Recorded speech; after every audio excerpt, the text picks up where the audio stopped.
Assalamualaikum adik-adik semuanya, ketemu lagi dengan Belajar Bersama Mutiara. Kita belajar sama-sama lagi yuk. Pelajaran kita kali ini adalah Bahasa Indonesia kelas 6 SD bab 7. Judul babnya adalah Aku Bisa Berempati. Tujuan pembelajaran melalui bab ini, kalian bisa mengambil hikmah dari cerpen tentang empati dan mempraktikkan dalam kehidupan sehari-hari. Kalian semakin mahir menggunakan ungkapan, peribahasa, dan kalimat menjemuk bertingkat, serta terampil membuat puisi dan menulis resensi buku. Kalian juga dapat membedakan antara mitos dengan fakta. Siap-siap belajar. Permainan emoji. Di bab 7 kali ini kalian belajar tentang berempati dan memahami apa yang dirasakan orang lain. Sebelum mulai belajar, kita bermain dulu yuk. Di sini ada berbagai macam ekspresi mulai dari senang, malu, marah, terkejut, takut, sedih, semangat, dan jahil. Pada persiapannya, siapkan 5 lembar kertas. Gambarlah masing-masing kertas atau ekspresi emosi senang, sedih, marah, takut, dan terkejut. Lalu buatlah 15 kartu berukuran 6 x 9 cm dari kertas karton atau manila. Tuliskan situasi seperti ini pada setiap kartu. Situasinya bisa kalian baca. Kalian mendapatkan pesta ulang tahun kejutan sepulang sekolah. Sampai dengan yang ke-6, teman kalian tersenyum dan mengatakan selamat pagi. Jadi di sini ada beberapa situasi, ada 15 situasinya. Situasi yang terakhir, yaitu situasi yang ke-15 adalah guru kalian mengatakan salah satu nilai mata pelajaran kalian kurang bagus. Cara bermainnya, 5 siswa duduk dan masing-masing memegang satu gambar emoji. Satu siswa lagi memegang 15 kartu situasi dengan acak dia mengambil salah satu kartu dan membacakan isinya. Siswa merasa memegang gambar emoji yang tepat harus mengangkat gambarnya. Lakukan untuk 5-10 jenis situasi. Ulangi permainan ini untuk kelompok lain di kelas. Membaca, judul bacaan kali ini adalah Teman Baru Frida. Ngompol, Frida ngompol, teriak Hanafi sambil tertawa-tawa. Tangannya menunjuk ke arah Frida. Muti dan Frida yang sedang berjalan menuju kantin terkejut. Teman-teman yang lain mengalihkan pandangan ke arah Frida. Beberapa anak berbisik-bisik. Muti memeriksa sekilas bagian belakang rok seragam merah Frida. Kamu bocor, ayo kita ke toilet, bisik Muti ke Frida. Muti mengajak Frida berjalan cepat-cepat meninggalkan area kantin. Sebelum sampai ke toilet, tiba-tiba Frida terduduk. Ia menangis, wajahnya ia tutupi dengan lengan. Muti bingung, dia tahu temannya merasa kaget, takut dan cemas mendapatkan haid pertamanya di sekolah. Muti ingin menghibur Frida dengan mengatakan, sudah jangan menangis, tapi ia urungkan. Mungkin tidak apa-apa Frida menangis agar sedikit lega. Sekarang apa yang bisa dia lakukan untuk membantu Frida? Ketika Muti masih kebingungan, Roni dan Salim lewat. Frida, kenapa? Tanya Roni. Muti hanya mengangkat bahu. Roni dan Salim juga mengangkat bahu dan menjauh. Muti memutar otak. Siapa yang bisa membantu Frida dalam situasi seperti ini? Mungkin dia bisa meminta tolong pada Agni, ketua kelas, tetapi Agni pun belum pernah mengalami hal seperti yang terjadi pada Frida. Bagaimana dengan Salma? Sepertinya dia yang paling dewasa di kelas 6. Sudah banyak makan asam garam.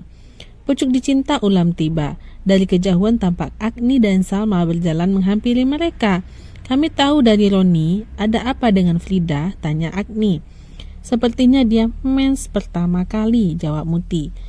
Salma segera berkata, ayo kita antar ke UKS saja, di sana ada pembalut dan seragam yang bisa dipinjam untuk ganti.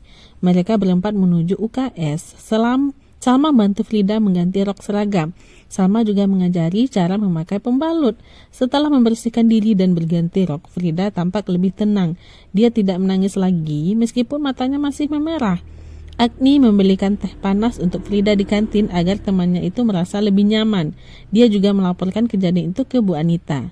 Di UKS, Frida berterima kasih kepada teman-temannya yang ringan tangan membantunya. Jangan khawatir Frida, berat sama dipikul, ringan sama dijinjing. Iya kan? Balas Muti. Tiba-tiba pintu diketuk dan masuklah Bu Anita. Muti menceritakan kejadian yang menimpa Frida. Bu Anita memuji tindakan Muti, Salma, dan Agni yang membantu temannya. Bu Anita juga meyakinkan Frida bahwa yang dia rasakan itu normal. Wajar ketika anak perempuan takut dan cemas ketika mendapatkan haid pertama di waktu dan tempat yang tidak terduga. Karena itu, SD Pesisir menyediakan pembalut wanita dan pakaian dalam serta meminjamkan seragam untuk ganti demi mengantisipasi kejadian seperti ini. Teman barumu itu datangnya memang tidak bisa disangka-sangka, Frida, kata Bu Anita sambil tersenyum. Semua ikut tertawa. Esok harinya, Frida berangkat sekolah dengan langkah lebih ringan. Dia membawa rok seragam pinjaman dari sekolah yang sudah dicuci. Barangkali hari ini ada yang membutuhkan, pikirnya. Frida masih canggung memakai pembalut, tapi dia pikir lama-lama juga akan terbiasa. Tadi malam dia membaca-baca buku kecil yang diberikan Bu Anita tentang menstruasi. Isinya segala hal yang ingin dia ketahui. Cara menjaga kebersihan dan kesehatan saat menstruasi, mitos seputar menstruasi, cara memakai pembalut, dan berbagai informasi lain. Ketika Frida berjalan sambil terus berpikir, Hanafi mendekatinya. Aku mau minta maaf, kemarin aku tidak tahu kalau kamu...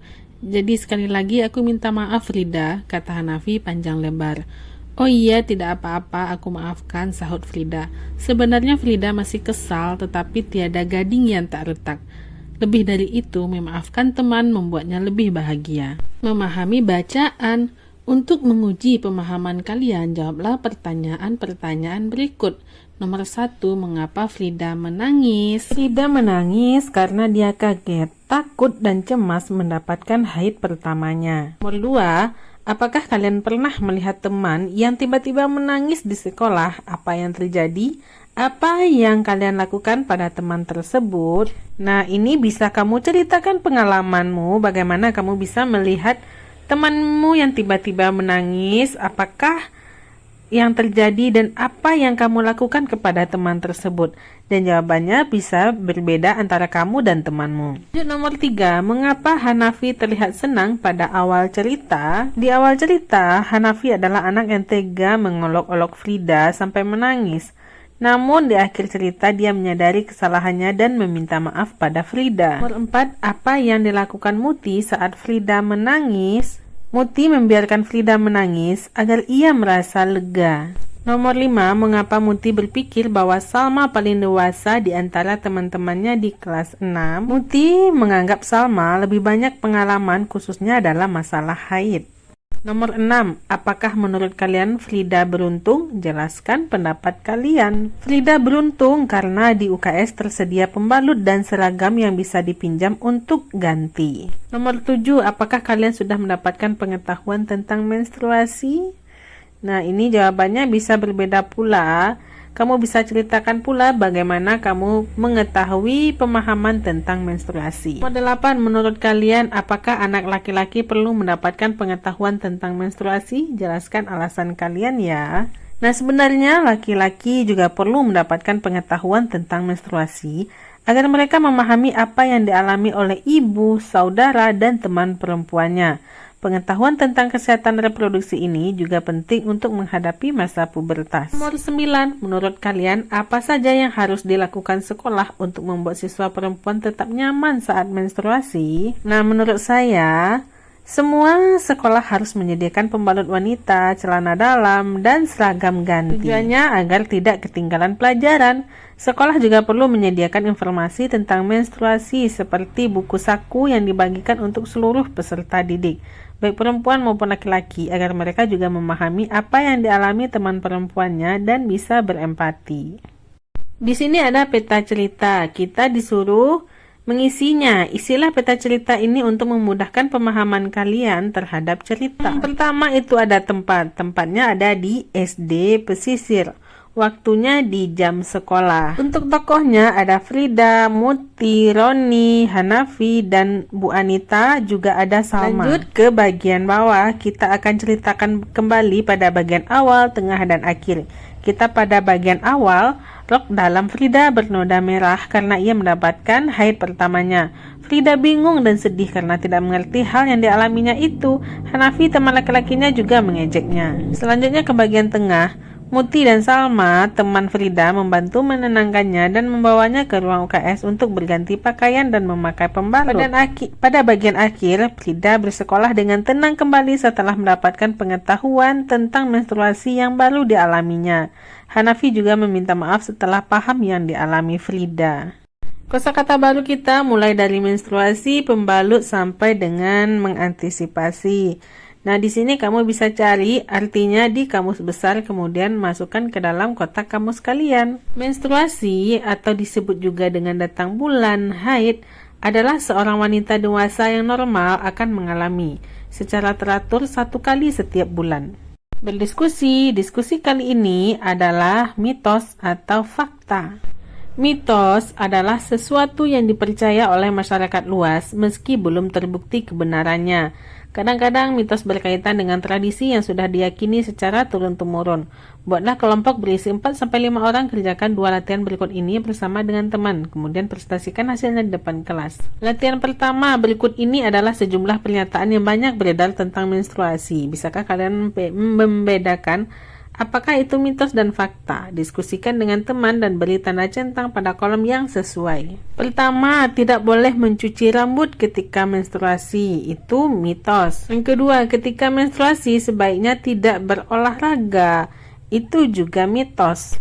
Nomor 3, makanan tidak akan berpengaruh pada kontraksi otot rahim yang menyebabkan darah menstruasi keluar.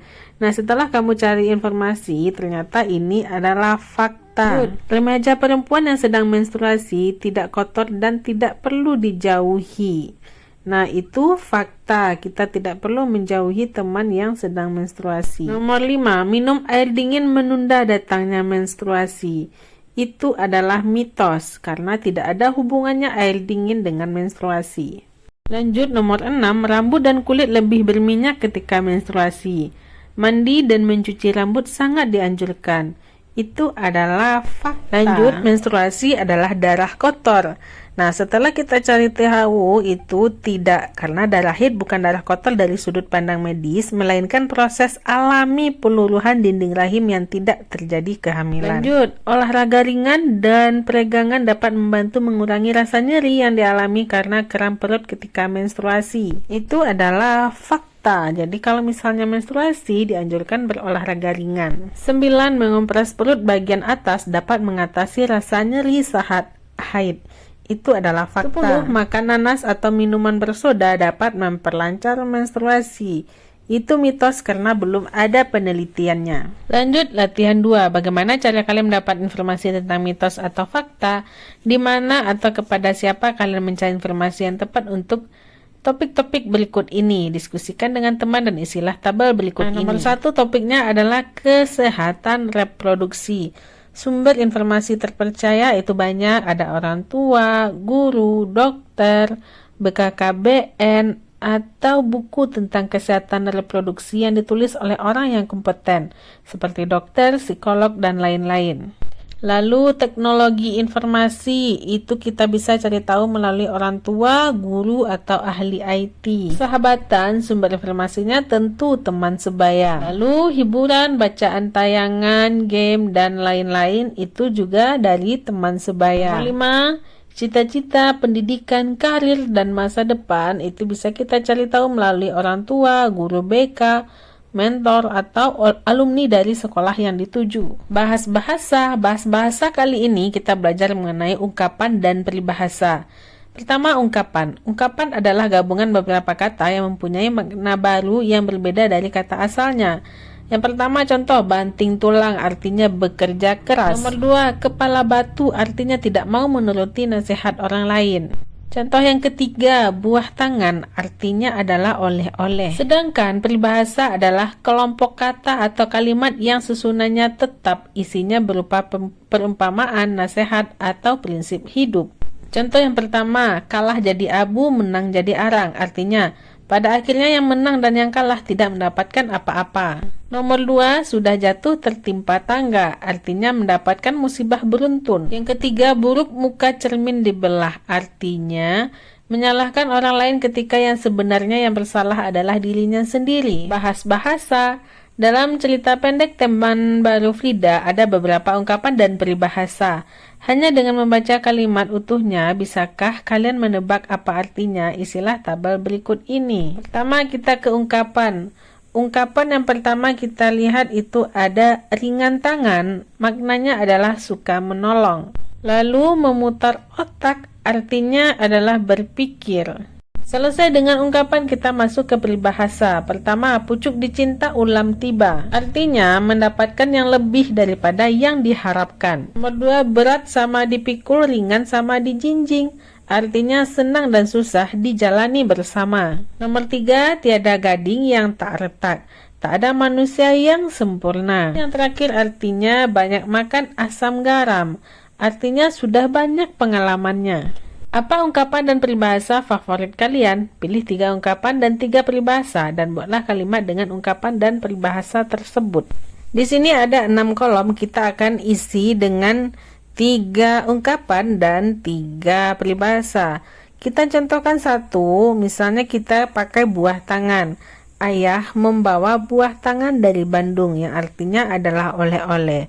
Nah, ada contoh yang pertama. Contoh kedua dan ketiga kamu bisa cari sendiri ya. Untuk peribahasa, contoh, kalah jadi abu, menang jadi arang. Misalnya kalimatnya adalah, jangan dilanjutkan pertengkaran itu, kalah jadi abu, menang jadi arang. Itu adalah salah satu contohnya. Untuk 2 contoh yang lain kamu bisa cari sendiri. Nah, di sini kalian memahami makna ungkapan dan peribahasa dan bisa menggunakan dalam kalimat.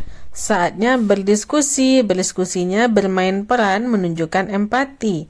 Sekarang mari kita bermain peran untuk menunjukkan empati, yaitu keadaan, perasaan, atau pikiran yang sama dengan orang lain. Berikut ini langkah-langkah yang harus dilakukan. Pertama, buatlah kelompok yang terdiri atas 3-4 siswa. Pilihlah salah satu situasi dan buatlah drama pendek untuk dimainkan sekitar 7 menit. Tuliskan draft atau rancangan naskah drama sederhana. Lakukan improvisasi di depan kelas. Gunakan ungkapan dan peribahasa yang sudah kalian pelajari sebelumnya. Nah, dalam permainan tersebut ini ada situasi yang dihadapkan. Ada situasi 1, situasi 2, dan situasi 3. Kamu bebas memilih situasi mana yang ingin kamu dramakan. Nah, kalian mampu berbicara dengan sopan dengan volume yang tepat sehingga lawan bicara paham. Kalian juga mampu menanggapi teman kalian secara aktif. Jurnal membaca. Dalam 1 bulan ke depan, coba pilih dan baca 1 buku tentang kesehatan, khususnya kesehatan reproduksi. Setelah menyelesaikan membaca di waktu luang, catat data buku yang kalian baca dan kesan yang kalian rasakan di jurnal membaca. Berikut ini ada rekomendasi buku bacaan dengan tema empati dan kesehatan reproduksi. Nah, kamu bisa cari melalui daring atau di perpustakaan sekolahmu. Nah, pada video selanjutnya kita akan membaca kisah sedih tentang telepon genggam. Nah, video ini akan kita bahas pada video selanjutnya. Oke, sekian dulu ya video kita kali ini. Nantikan video-video pembelajaran selanjutnya masih pada channel ini, Belajar Bersama Mutiara. Terima kasih bagi adik-adik yang sudah menonton. Mohon maaf apabila banyak salah. Terima kasih atas perhatiannya. Assalamualaikum.